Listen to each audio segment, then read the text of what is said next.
അസ്സലാമു അലൈക്കും വറഹ്മത്തുള്ളാഹി വഅലാ ആലിഹി വസ്വഹാബിഹി അജ്മഈൻ. സൂറത്തുൻ നിസാ ആണ് നാലാമത്തെ സൂറത്ത്. നമ്മൾ രണ്ടാമത്തെ വചനാണ് നമ്മൾ വായിക്കുന്നത്.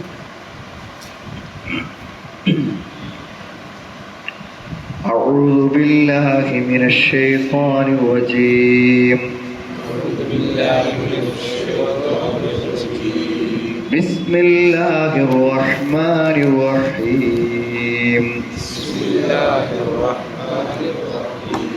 وآتوا اليتامى أموالهم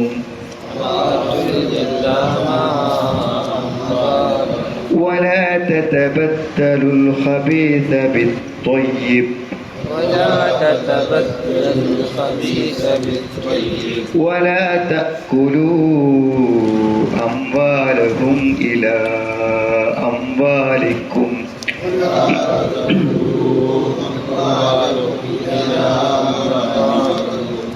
ولا تأكلوا أموالهم إلى أموالكم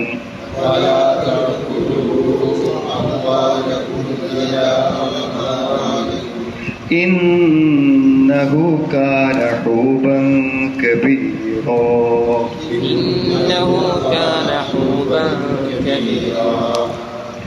وإن خفتم ألا تقسطوا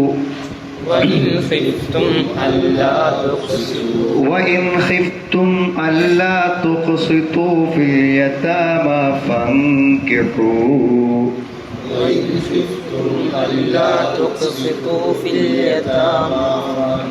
فانكحوا ما طاب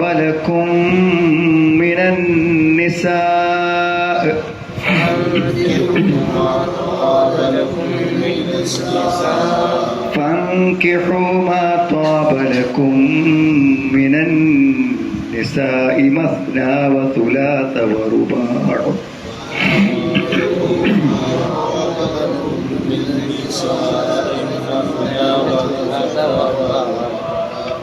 فإن خفتم ألا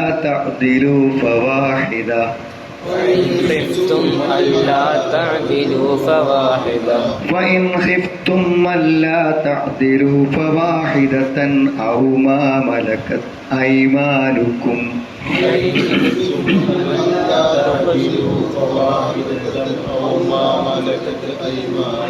ذلك أدنى ألا تعولوا.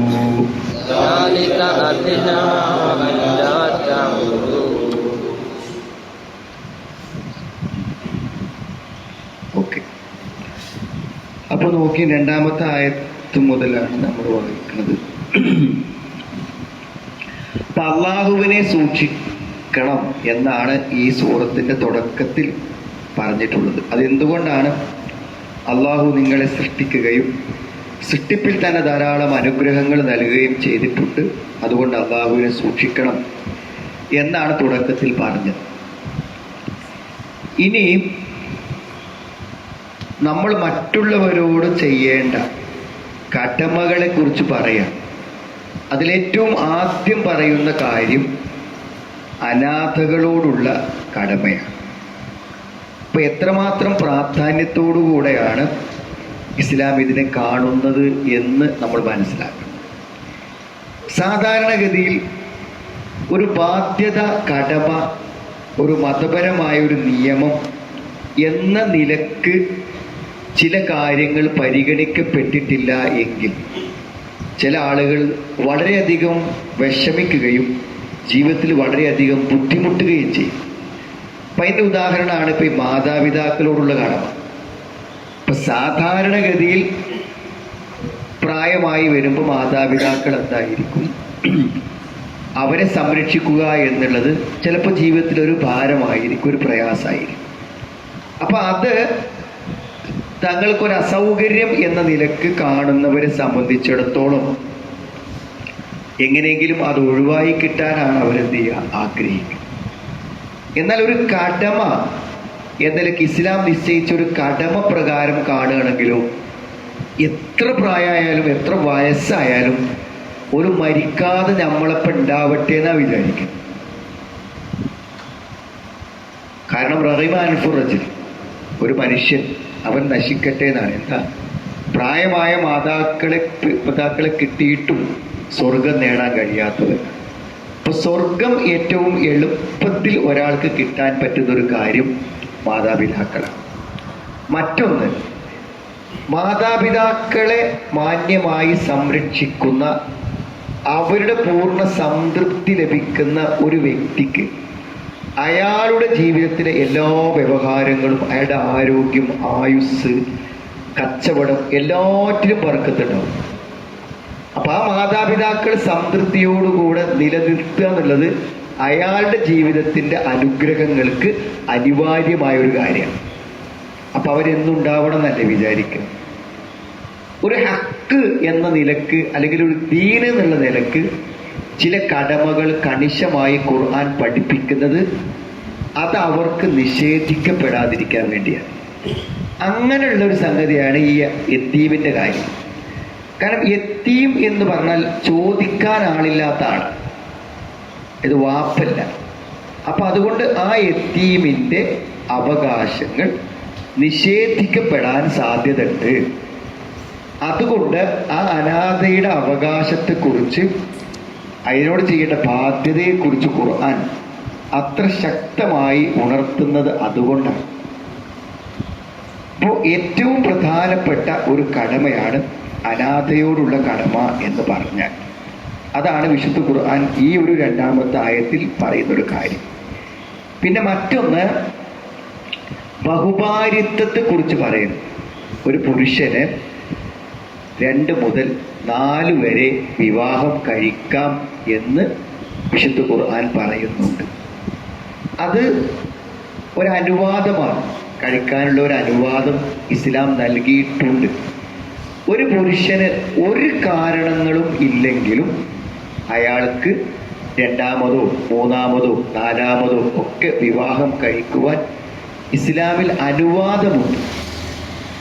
ആ അനുവാദത്തോടൊപ്പം കണിശമായി വെച്ചിട്ടുള്ള ഒരു നിബന്ധനയാണ്, താൻ വിവാഹം കഴിച്ചു എന്നതിൻ്റെ പേരിൽ ഭാര്യയായി വരുന്ന ഒരു സ്ത്രീക്ക് യാതൊരു വിധത്തിലുള്ള ദ്രോഹവും യാതൊരു വിധത്തിലുള്ള അനീതിയും ഉണ്ടാവാൻ പാടില്ല.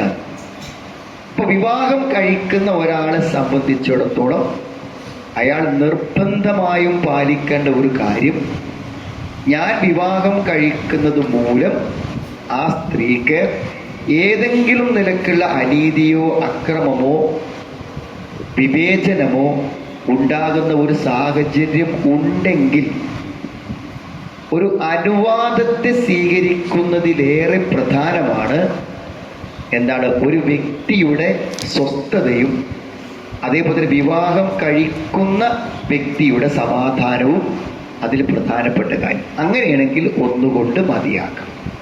ഇതാണ് വിശുദ്ധ ഖുർആൻ ഈ കാര്യത്തിൽ പറഞ്ഞിട്ടുള്ള അടിസ്ഥാനപരമായിട്ടുള്ള നിലപാട്. നമ്മൾ വായിച്ചു പോകുമ്പോൾ നമുക്ക് അങ്ങനെ പറഞ്ഞു പോകാം. ആത്തുൽ യതാമാ അംവാലഹും, അനാഥകൾക്ക് അവരുടെ സ്വത്തുക്കൾ നിങ്ങൾ നൽകുക.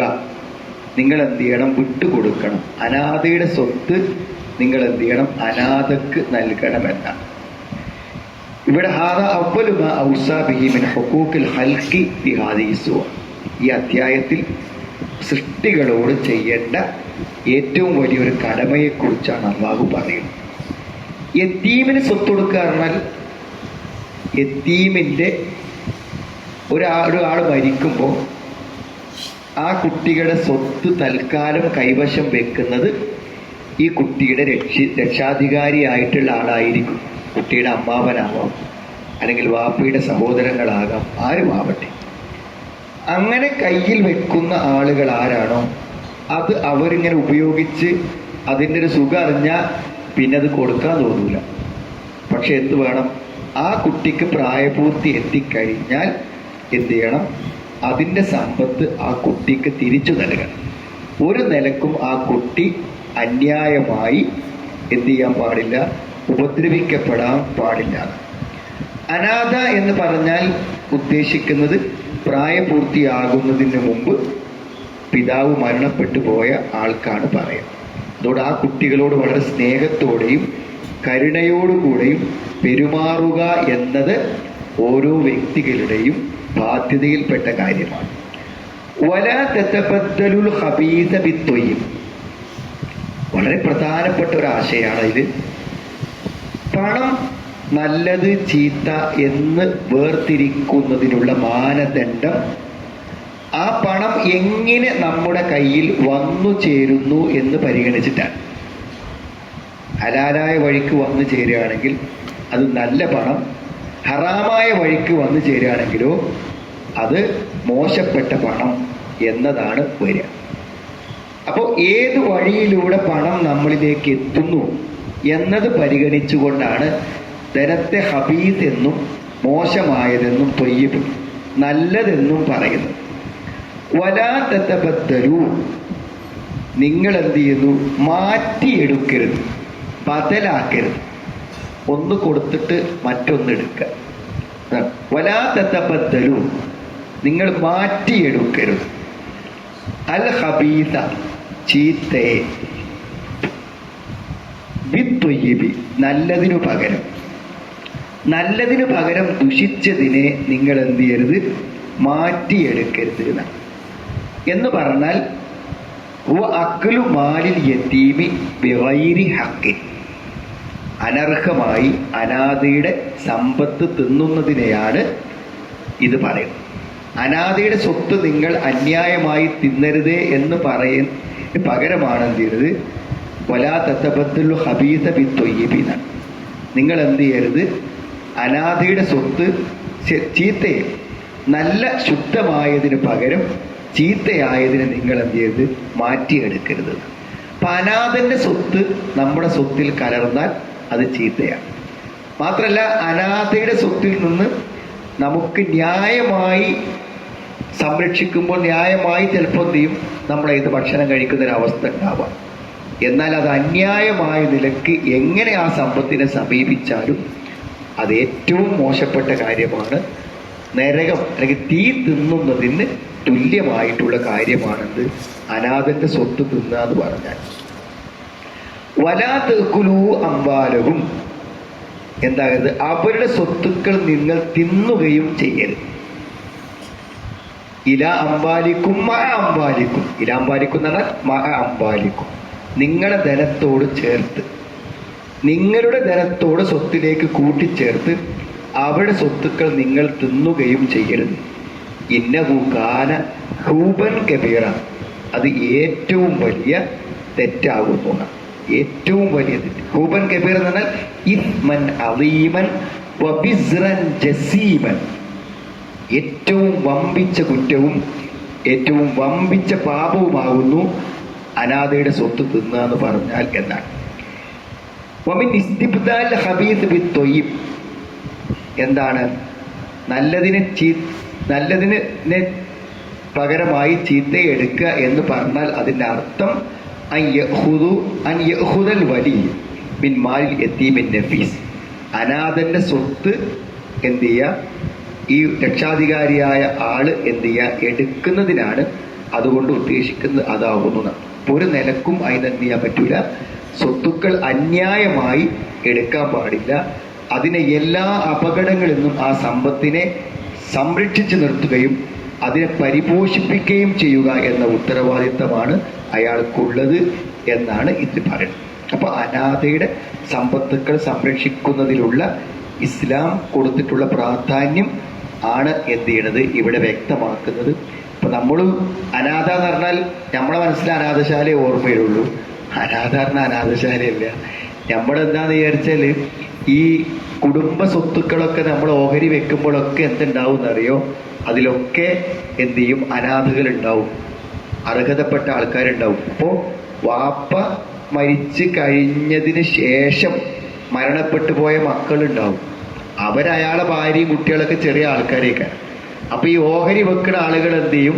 ഒരു സാമർത്ഥ്യത്തിലെല്ലാം കൈവശപ്പെടുത്തിയിട്ട് ഇവർക്ക് എന്തെങ്കിലുമൊക്കെ ഒരു സൈഡിൽ എന്തെങ്കിലും കൊടുത്തുകാട്ട് ഓർക്ക് കിട്ടേണ്ട സ്വത്ത് മാന്യമായി ഓർക്ക് കൊടുക്കാതിരിക്കും. അതൊക്കെ വലിയ സാമർഥ്യവും നേട്ടാന്നൊക്കെ കാരണം വിചാരിക്കാം. ഈ പറഞ്ഞ പരിധിയിലാണ് അതൊക്കെ എന്ത് ചെയ്യുക വരിക. അപ്പൊ അവരെ സ്വത്തുക്കളെ ഏറ്റവും നല്ല നിലക്ക് സംരക്ഷിക്കുക എന്നുള്ളത് വളരെ പ്രാധാന്യമുള്ള കാര്യമാണ്. അള്ളാഹു ഒരു വസിയ്യത്തായി പറഞ്ഞിട്ടുള്ള കാര്യമാണ് എന്ന് നമ്മൾ എന്ത് ചെയ്യണം, മനസ്സിലാക്കണം. ഇനി എന്താ പറയണത്? وَإِنْ خِفْتُمْ أَلَّا تُقْسِطُوا فِي الْيَتَامَى وَإِنْ خِفْتُمْ أَلَّا تُقْسِطُوا فِي الْيَتَامَى അനാഥകളുടെ കാര്യത്തിൽ നീതി പാലിക്കുകയില്ലെന്ന് നിങ്ങൾ ഭയപ്പെടുന്നുവെങ്കിൽ. അപ്പൊ ഇതിന്റെ പശ്ചാത്തലത്തെക്കുറിച്ച് ധാരാളം അഭിപ്രായങ്ങൾ വന്നിട്ടുണ്ട്. ആയിഷ റളിയല്ലാഹു അൻഹയുടെ സഹോദരി പുത്രനായിട്ടുള്ള ഉർവത്ത് ബിൻ സുബൈർ റളിയല്ലാഹു അൻഹു ആയിഷനെ ചോദിക്കുന്നുണ്ട് ഈ ആയത്തിന്റെ ഉദ്ദേശം എന്താണ്. അപ്പൊ ഇത് പറയുന്നത് ജാഹിലിയ കാലത്ത് അങ്ങനെ ഒരു സമ്പ്രദായം ഉണ്ടായിരുന്നു. അതായത് ഒരു അനാഥ പെൺകുട്ടിക്ക് സ്വത്തുണ്ടെങ്കിൽ ആ സ്വത്ത് പ്രായപൂർത്തിയായിട്ട് ആ കുട്ടിക്ക് കൊടുക്കാതെക്കാൻ വേണ്ടി അന്ന് എന്ത് ചെയ്യുന്നൊരു ഈ പെൺകുട്ടിയെ വിവാഹം കഴിക്കും. മിനിമം 10 ഭാര്യമാരില്ലാത്തവരൊക്കെ ചുരുക്കിയിരുന്നു എന്നാണ് ജാഹിലിയ കാലഘട്ടത്തിൽ. അപ്പൊ അതുകൊണ്ട് എന്ത് ചെയ്യുക, പെണ്ണിട്ട് എന്നുള്ളത് അവർക്കൊരു വിഷയയുടെ സംഗതിയല്ല. അപ്പൊ അവരെന്ത് ചെയ്യും, ഈ കുട്ടിന്റെ സ്വത്ത് കിട്ടാൻ വേണ്ടിയിട്ട് എന്ത് ചെയ്യും, അതിനാണ് വിവാഹം കഴിക്കും. എന്നിട്ട് ആ സ്വത്ത് കൈകാര്യം ചെയ്യാന്നല്ലാതെ കല്യാണം കഴിച്ചിട്ടുള്ള വിവാഹം കഴിച്ച ആ സ്ത്രീയോട് യാതൊരു നീതിയും അവരെന്തായിരുന്നില്ല, പുലർത്തിയിരുന്നില്ല. അപ്പൊ ഈ അനാഥന്റെ സ്വത്ത് തട്ടിയെടുക്കാൻ വേണ്ടി കല്യാണം കഴിക്കുന്ന പരിപാടി അത് നിങ്ങൾ നിർത്തിയേക്കണം. മര്യാദക്ക് മഹർ കൊടുക്കൂല, മനസ്സിലായി, അവരെ വേണ്ട രൂപത്തിൽ സംരക്ഷിക്കൂല, പരിരക്ഷിക്കൂല. ആ സ്വത്ത് ഇങ്ങോട്ട് കിട്ടാൻ വേണ്ടി മാത്രമുള്ള ഒരു വിവാഹമാണ് അവർ നടത്തിയിരുന്നത്. ഈ സ്വത്ത് കണ്ട് വിവാഹം കഴിക്കുന്നവരും പലപ്പോഴും എന്താണ്, ഈ സ്ത്രീകളോട് നീതി പുലർത്താറില്ല. അനാഥന്റെ കാര്യം മാത്രം അവർക്ക് ആ പണയം ആവശ്യമുണ്ടാവും. അപ്പൊ ഉദ്യോഗം കണ്ടിട്ടോ ജോലി കണ്ടിട്ടോ ഒക്കെ കല്യാണം കഴിക്കുകയാണെങ്കിൽ ആ പണം എങ്ങനെ സമർത്ഥമായി കിട്ടുമെന്നതിലുപരി ആ വ്യക്തിക്കൊരു പ്രാധാന്യം ഉണ്ടാവില്ല. അതുകൊണ്ടാണ് പലപ്പോഴും സ്ത്രീധന വിവാഹങ്ങളിലൊക്കെ സ്ത്രീധനം കിട്ടാൻ വേണ്ടി മാത്രം ഒരു സ്ത്രീയെ കല്യാണം കഴിക്കുന്ന ആളുകളെ സംബന്ധിച്ചിടത്തോളം അവരൊരു ഭാര്യ എന്ന പരിഗണന ആ സ്ത്രീക്ക് ജീവിതത്തിൽ ലഭിക്കാറില്ല. ഈ സ്ത്രീധന സമ്പ്രദായങ്ങളൊക്കെ എടുത്തു പോയപ്പോഴാണ് പെണ്ണിനൊരു പെണ്ണിന്റെ പരിഗണന കിട്ടുന്നൊരവസ്ഥ ഉണ്ടായത്. പണമാണ് മുഖ്യമെങ്കിൽ ആ പണത്തിനായിരിക്കും പ്രാധാന്യം. അതുകൊണ്ട് എപ്പോഴും നമ്മൾ മനസ്സിലാക്കേണ്ടത്, പണം നമ്മൾ കൊടുത്ത് ശീലാക്കിയാൽ, സ്ത്രീധനമായിട്ടല്ല, വിവാഹം കഴിച്ച് വരുന്ന മരുമക്കൾക്കൊക്കെ പണം കൊടുത്ത് ശീലാക്കിയാൽ ആ പണം അനുസരിച്ച് മാത്രമായിരിക്കും അവളോടുള്ള നിലപാട്. അതുകൊണ്ട് ഏറ്റവും പ്രധാനം ആ പെൺകുട്ടി ആയിരിക്കണം. അത് കഴിഞ്ഞിട്ടേ പണത്തിന് എന്ത് ചെയ്യാൻ പറ്റുള്ളൂ, പരിഗണന ഉണ്ടാവാൻ പാടുള്ളൂ. ഇവിടെ പണത്തിന് വേണ്ടി മാത്രമാണ് വിവാഹം, എന്നിട്ട് അവളെ ഒരു നിലക്കും എന്ത് ചെയ്യില്ല, സംരക്ഷിക്കപ്പെടാതിരിക്കുകയും ചെയ്യുന്ന അവസ്ഥയുണ്ടാകും. അവിടെ വൈന ഹൃത്തും അല്ലാ തുക്സിത്തും അനാഥകളുടെ കാര്യത്തിൽ നീതി കാണിക്കാൻ കഴിയില്ലെന്ന് നിങ്ങൾ ഭയപ്പെടുകയാണെങ്കിൽ, അപ്പൊ നിങ്ങളുടെ സംരക്ഷണത്തിന് കീഴിലുള്ള അനാഥ മക്കളുടെ കാര്യത്തിൽ നിങ്ങൾക്ക് നീതി പാലിക്കാൻ കഴിയില്ലെന്ന് പറയുകയാണെങ്കിൽ പല നിലക്കുണ്ട്. ഒന്ന് എന്താണ്, അവരെ ഏറ്റെടുത്ത് വിവാഹം കഴിച്ചാൽ നീതിപൂർവം പെരുമാറി അവരെ കൊണ്ടടക്കാൻ പറ്റുകയില്ല എന്നാണെങ്കിൽ നിങ്ങൾ അവരെ കല്യാണം കഴിക്കരുത്, അവരെ ചൂഷണം ചെയ്യരുത്. അത് അനാഥയെ ഉപദ്രവിക്കലാണ്. അനാഥന്റെ സ്വത്ത് പിടിച്ചു പറിക്കുന്ന പോലെ തന്നെ മറ്റൊരു വഴിയാണ്. അപ്പൊ നിങ്ങൾ എന്ത് ചെയ്യണം, ഫൻകിഹൂ, നിങ്ങൾ വിവാഹം കഴിക്കുക. മാ ത്വാബലക്കും, മാ ത്വാബലക്കും, നിങ്ങൾക്ക് എന്താണ് നന്നായി തോന്നുന്ന, നിങ്ങൾക്ക് ഏറ്റവും നന്നായി തോന്നുന്നവരെ നിങ്ങൾ വിവാഹം കഴിക്കും. നല്ല വ്യാഖ്യാനം ഉണ്ടായിട്ടുള്ളൊരു വാക്കാണത് ഈ മാ ത്വാബലക്കും. ത്വാബ എന്നുള്ളത് നേരത്തെ പറഞ്ഞ തൊയ്യബ് എന്നുള്ള വാക്ക് തന്നെ ഉള്ളതാണ്. അതായത് പല ആളുകൾക്കും പറ്റുന്ന ഒരു വലിയ അബദ്ധം, അത് നാസിർ സഅദി റഹ്മത്തുള്ളാഹി ഇവിടെ ചൂണ്ടിക്കാണിച്ചിട്ടുണ്ട്. പല ആളുകളും വിവാഹം കഴിഞ്ഞതിനു ശേഷമാണ് അവൾ അങ്ങനെയാണ്, ഇവൻ അങ്ങനെയാണ്, അവരുടെ സ്വഭാവം അങ്ങനെയാണ്, അവരുടെ തറവാടന്നെ അങ്ങനെയാണ് എന്നൊക്കെ പറഞ്ഞ് ഈ കല്യാണം കഴിച്ച ആളുടെ തകരാറൊക്കെ കണ്ടെത്തൽ എപ്പോഴാണെങ്കിലും കല്യാണം കഴിച്ച് 10 കൊല്ലം കഴിഞ്ഞിട്ട്. അതിന് നിങ്ങൾ നിൽക്കരുത്. നിങ്ങൾക്ക് അന്വേഷിച്ച് നല്ലതാ തോന്നിയിട്ടാണ് കെട്ടേണ്ടത്. അതാണ് ഈ ആയത്തിന്റെ അർത്ഥം. മാ ത്വാബലക്കും, നിങ്ങൾക്ക് നല്ലതാണോ അല്ലേ എന്ന് നിങ്ങൾ ആദ്യം നോക്കണം, എന്നിട്ടാണ് വിവാഹം കഴിക്കേണ്ടത് എന്ന്. അതുകൊണ്ടാണ് ഒരു അന്യ സ്ത്രീ ആയിരുന്നിട്ട് പോലും പെണ്ണ് കണ്ടിട്ടേ കല്യാണം കഴിക്കാൻ പറ്റുള്ളൂ എന്ന് പറഞ്ഞത്. ഒരു അന്യ സ്ത്രീനെ നോക്കാൻ പറ്റൂല എന്ന് പറഞ്ഞ ഇസ്ലാം തന്നെയാണ് കല്യാണം കഴിക്കുന്ന പെണ്ണിനെ പോയി നോക്കണം എന്ന് പറഞ്ഞത്. എന്താ നോക്കണം പറയാൻ കാരണം? മാ ത്വാബലക്കുന്ന, നിങ്ങൾക്ക് നന്നായി തോന്നുന്നത്. അപ്പൊ ഈ നന്നായി തോന്നുക എന്ന് പറയുന്ന ഇതിന്റെ ഒരാശയം എന്താണ് എന്നതാണ്. എന്ന് പറഞ്ഞാൽ നിങ്ങൾക്ക് മാ വക അലൈഹിന്ന ഇഖ്തിയാർ, നിങ്ങളുടെ ഇഖ്തിയാർ, നിങ്ങളുടെ സെലക്ഷൻ എന്താണ്? ആരെയാണോ തെരഞ്ഞെടുക്കുന്നത് അവരെ. അതെന്തൊക്കെ നോക്കും? മിൻ ദവാത്തിദ്ദീൻ വൽ മാൽ വൽ ജമാൽ വൽ ഹസ്ബ് വൻ നസ്ബ്, തറവാട്, ഭംഗി, പിന്നെ പണം, എല്ലാം. വിവാഹത്തിലേക്ക് ഒരാളെ ആകർഷിക്കുന്ന കാര്യങ്ങൾ വ്യത്യസ്തമാകാം. സൗന്ദര്യമാകാം, പണമാകാം, വേറെ തറവാടാകാം, ഒരു നല്ല കുടുംബമാണെന്നതാവാം, എന്തുമാവാം. അതൊക്കെ അതിൽ ഏതാണോ നിങ്ങൾക്ക് നല്ലതായി തോന്നുന്നത്, നിങ്ങൾക്ക് ഗുണകരമായി തോന്നുന്നത്, അത് നിങ്ങൾക്ക് സാധിക്കാം. മിനസ്സിഫാത്തി ദാഇയാലി നിക്കാഹിഹിന, നിക്കാഹിന് പ്രേരിപ്പിക്കുന്ന ഏതൊരു കാര്യവും അത് ഫഖ്താറു അലാ നദരിക്കും, നിങ്ങൾക്ക് നോക്കിയിട്ട് സെലക്ട് ചെയ്യാൻ പറ്റും.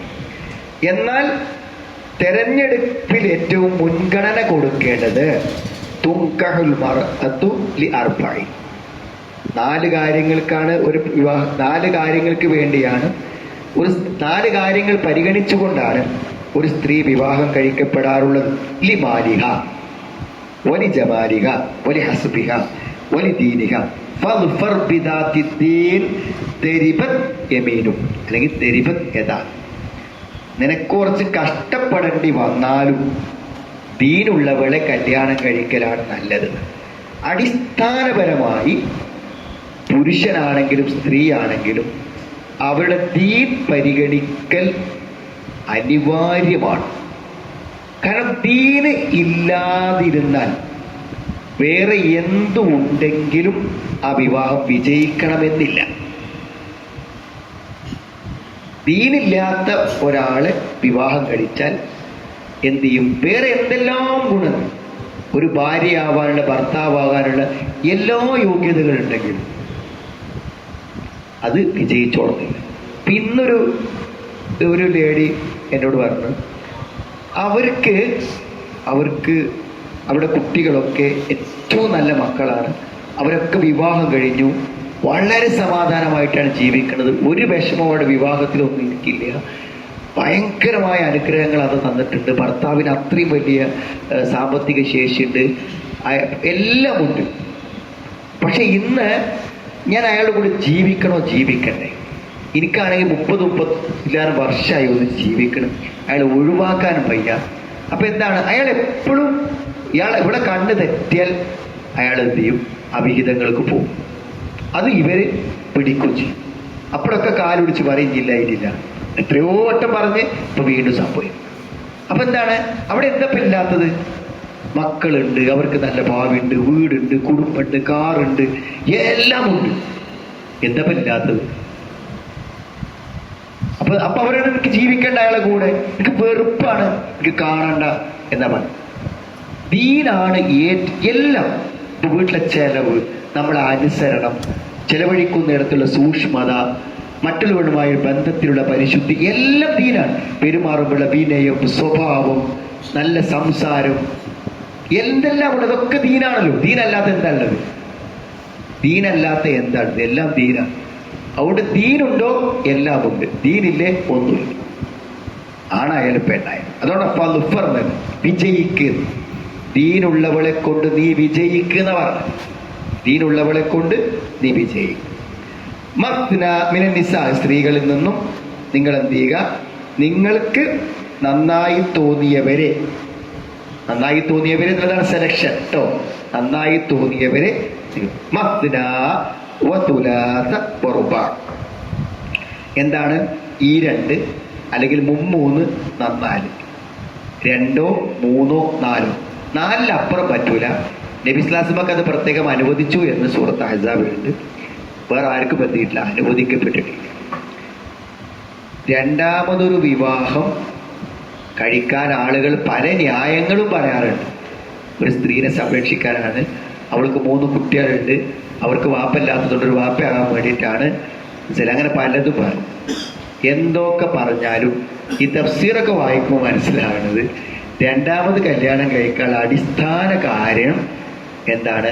ഒരു സ്ത്രീയെ കൂടെ ആവശ്യമുള്ളത് കൊണ്ടാണ് എന്നത് മാത്രം. ആ ആവശ്യകതയുടെ അനിവാര്യത കൊണ്ടാണ് ജീവിതത്തിൽ എത്രയോ പ്രശ്നങ്ങൾ ഉണ്ടാകുമെന്ന് അറിഞ്ഞിട്ടും അപൂർവം ചിലരെങ്കിലും വിവാഹത്തിന് തയ്യാറാകുന്നത് അതുകൊണ്ടാണ്. ഈ തഫ്സീറിലൊക്കെ പറഞ്ഞു.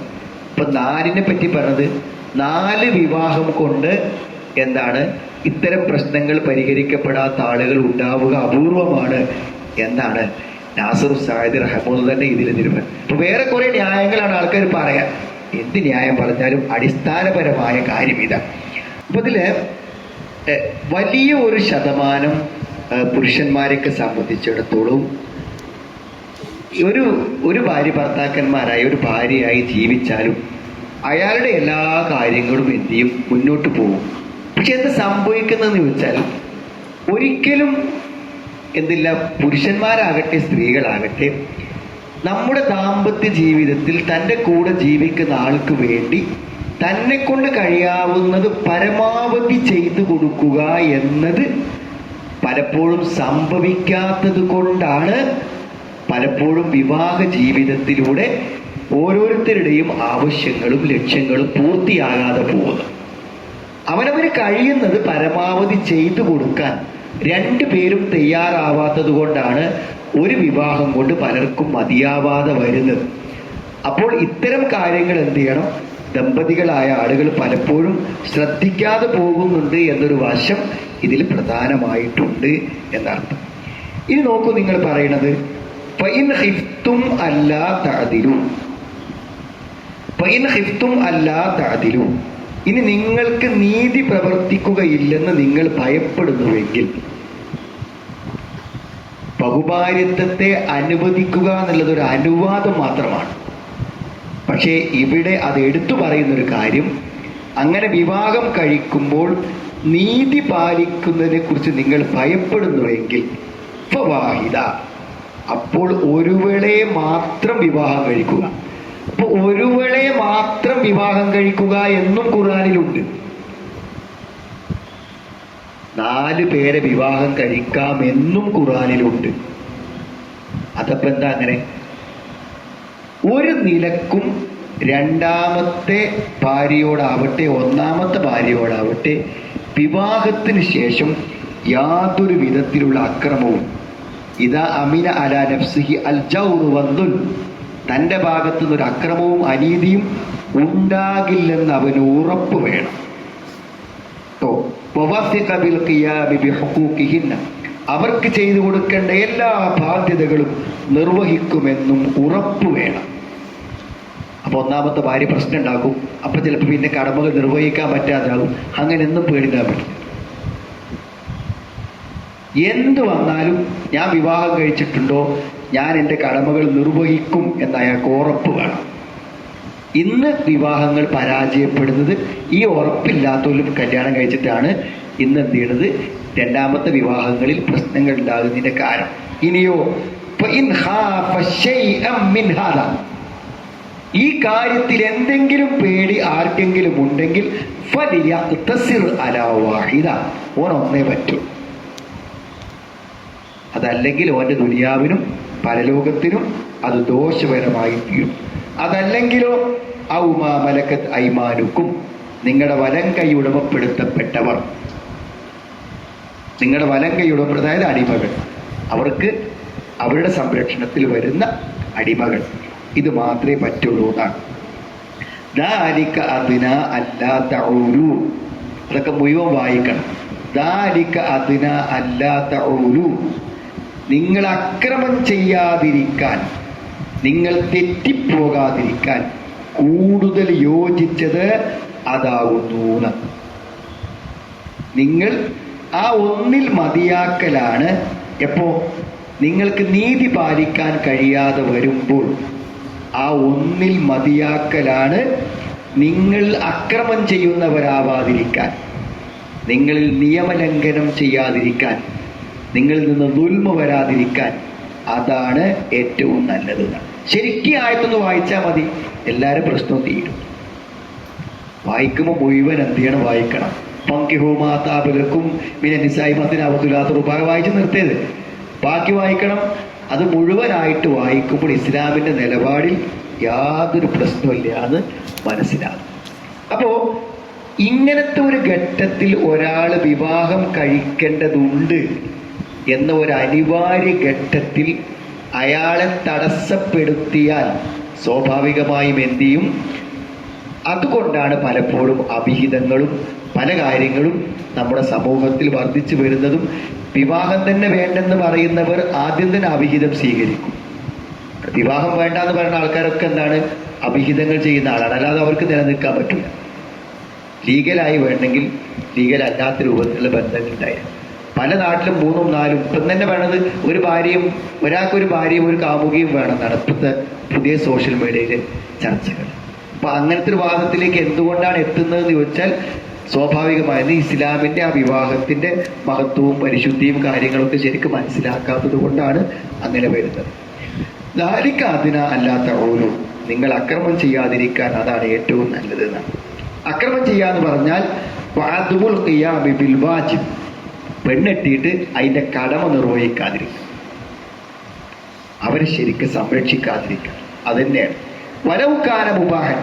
പെണ്ണെട്ടിൽ അനുവദനീയമാണ്, അനുവദനീയമായിരിക്കെ തന്നെ തൻ്റെ ബാധ്യതകൾ നിർവഹിക്കുകയും വേണം. അല്ല യംബഗി ലഹു അൻ യതഅറദ. എന്ത് ചെയ്യാൻ പറ്റൂല? ഈ അക്രമത്തിന് കാരണമുണ്ടാകുകയാണെങ്കിൽ ഒരിക്കലും അയാൾ വിവാഹം കഴിക്കാൻ പറ്റുകയില്ല. ബൽ യൽസിമു സ്സഅ വൽ ആഫിയ. അയാൾ എന്തായിക്കോട്ടെ ഈ ഉള്ള ഭാര്യയെ കൊണ്ട് സമാധാനത്തിലും സന്തോഷത്തിലും ജീവിക്കട്ടെ. ഫഇന്നൽ ആഫിയത, ഈ ആഫിയത്ത് എന്നുള്ളത് അള്ളാഹു ഒരടിമക്ക് നൽകിയ ഏറ്റവും വലിയ സമ്മാനമാണ്. സമാധാനമായിട്ട് സുഖമായിട്ട് ജീവിക്കുക എന്നുള്ളത് ഏറ്റവും. ആ സുഖം ഒരാൾക്ക് അനുഭവിക്കണമെങ്കിൽ എന്ത് വേണം? നീതിപൂർവം പെരുമാറാൻ കഴിയുമെങ്കിൽ അവിടെയും അയാൾക്ക് സമാധാനം കിട്ടും. നീതിപൂർവം കഴിയാത്ത ഒരാളാണെങ്കിൽ അതിന് മെനക്കെടരുത് എന്നാണ് ഈ ആയത്തിൽ നിന്ന് നമുക്ക് വീണ്ടും മനസ്സിലാകുന്ന കാര്യം. ഇവിടെ കുറേ സംഗതികൾ പറയേണ്ട സമയമല്ല. ബഹുഭാര്യത്വം ഇസ്ലാം എന്തുകൊണ്ട് അനുവദിച്ചു എന്നതിൻ്റെ കാരണങ്ങളെക്കുറിച്ച് എന്ത് ചെയ്യുന്നുണ്ട്? ധാരാളം കാര്യങ്ങൾ പറയുന്നുണ്ട്. അതിനെ വിമർശിക്കുന്ന ആളുകളുടെ വിമർശനങ്ങൾക്ക് ഈ ആയത്തിനൊക്കെ കണ്ടമാനം ദുർവ്യാഖ്യാനം ചെയ്തിട്ടുണ്ട് പുതിയ പല വ്യാഖ്യാതാക്കളും. അതിനൊക്കെ അമാനി മൗലവി അതൊക്കെ തഫ്സീറിൽ വളരെ വിശദമായിട്ട് എന്ത് ചെയ്യുന്നുണ്ട് എന്നുണ്ട്. ഇപ്പോൾ മക്കളില്ലാത്ത ആളുകൾക്ക് വിവാഹം കഴിക്കേണ്ടി വരും. അതേപോലെ തന്നെ ഭാര്യമാർ എന്താണ്, തൻ്റെ ഭാര്യ ആ ഭാര്യയെ സംരക്ഷിക്കാൻ വിവാഹം കഴിച്ച ആൾക്കാരുണ്ട്. ഏത് രോഗിയായ ഭാര്യയെ സംരക്ഷിക്കാൻ വേണ്ടി വിവാഹം കഴിച്ച ആൾക്കാരുണ്ട്. യാതൊരു പ്രശ്നങ്ങളുമില്ലാതെ ചില ഘട്ടങ്ങളിൽ വിവാഹങ്ങൾ കഴിച്ച് മുന്നോട്ട് പോകുന്ന എത്രയോ ദാമ്പത്യ സാഹചര്യങ്ങളുണ്ട്.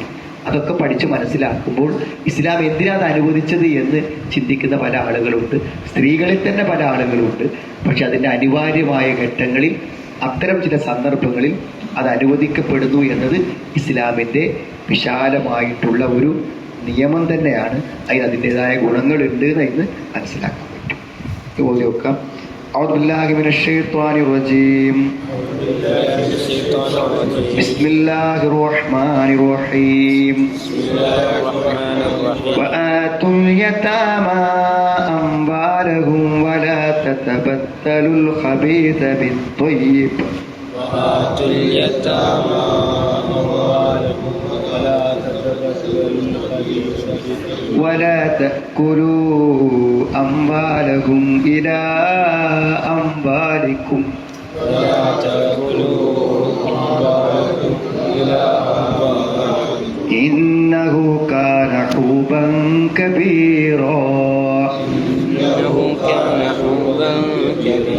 وإن خفتم ألا تقسطوا في اليتامى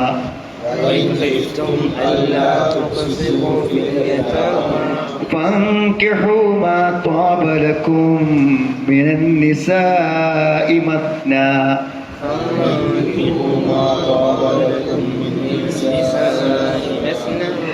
مثنى وثلاث ورباع مثنى وثلاث ورباع فإن خفتم ألا تعدلوا فواحدة فإن خفتم ألا تعدلوا فواحدة أو ما ملكت أيمانكم أو ما ملكت أيمانكم ذلك أدنى ألا تعولوا.